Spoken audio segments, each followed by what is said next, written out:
For those familiar with retro consumer technology, Sony's Mavica series of digital cameras stands out due to its use of floppy disks as a storage medium. But as the size and quality of digital photos increased, floppies became impractical. Flash cards were the obvious solution, but there was another inexpensive format the company wanted to try first.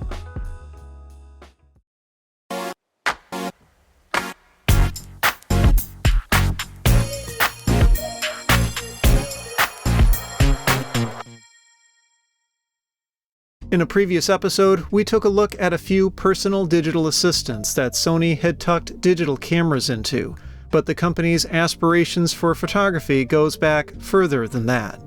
The earliest Mavica floppy disk cameras from 1997 took photos at a resolution of just 640 by 480 pixels.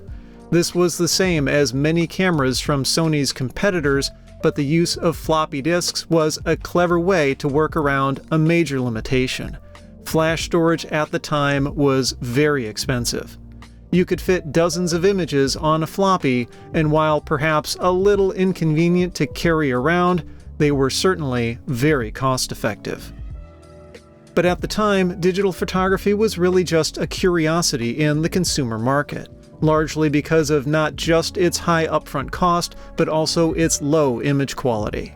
Most people preferred getting physical photo prints, so film remained the dominant format. But by the early 2000s, as the resolution of digital photos improved, more people became interested due to its convenience and practically zero ongoing costs. The problem for Sony was that floppy disks had a relatively small capacity, so as image file sizes increased, fewer could be stored, steadily negating the benefits Mavica cameras promised. Eventually, Sony relented and added a slot for its memory stick flash media format so owners could decide for themselves whether to prioritize quantity or quality. But the company couldn't shake the idea of sticking with cheap, convenient media as a selling point, and what it came up with was both brilliant and ridiculous. The landscape for consumer data storage was changing rapidly around the turn of the millennium. Magnetic media like floppies and zip disks were on the way out, and CDRs and RWs were taking over. Once a very expensive proposition, CD burners had finally become cheap and convenient, with some manufacturers starting to bundle them into new PCs. And even if you didn't have a CD burner, your computer was practically guaranteed to have a CD-ROM drive by that time, so you could at least read discs that had been created for you. And that's what Sony capitalized on with its series of so-called CD Mavica cameras. Instead of floppies or flash media, they had built-in CD burners and worked with both CDRs and RWs. Since using full-sized 12cm discs would be awkward at best, the cameras worked with smaller 8cm mini CDs. While far less common than typical blank CD media, the discs were still compatible with the vast majority of optical drives. This is a model MVC CD500 from 2003, and it was the last and highest end of its kind. With a resolution of 5 megapixels, it was able to take photos that were quite usable for most consumers, and with a 3x optical zoom and true autofocus, it felt a lot more like a real camera compared to many of the basic point-and-shoots on the market. A decent selection of manual controls was available, and it was a lot lighter than its size suggested, coming in at under 600 grams.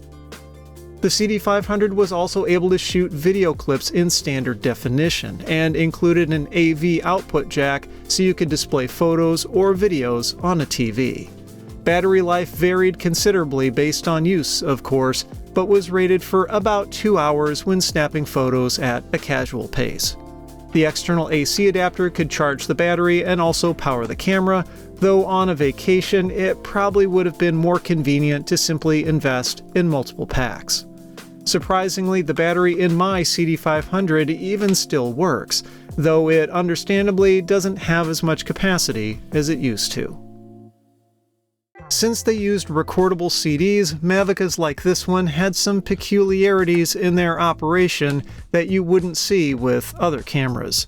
For example, when inserting a blank disc, the camera needed to initialize it before you could shoot any photos.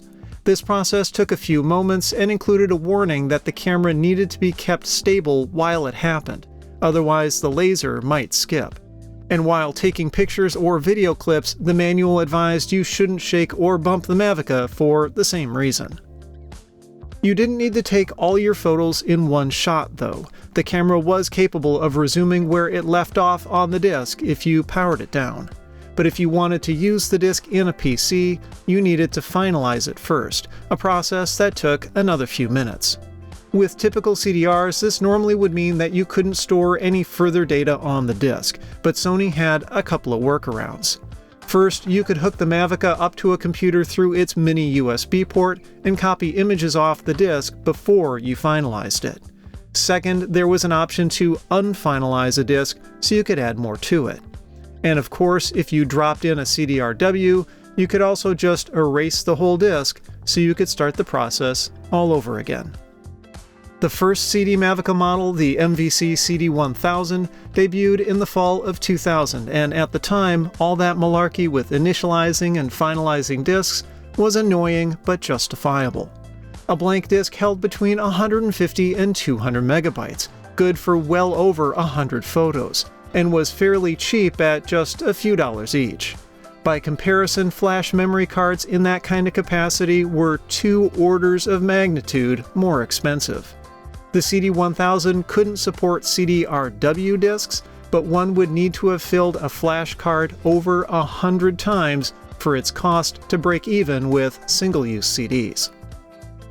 CD Mavicas were more expensive than other digital cameras on the market, selling for $1,300 US at first, but the difference wasn't really all that big. A number of its competitors hovered around the $1,000 mark. And later versions, such as the CD200 and 300, added support for CDRW media and saw solid price cuts, in addition to higher megapixel count. Ultimately, Sony would release 7 different models, continuing the Mavica brand after the company discontinued the floppy disk versions in 2002.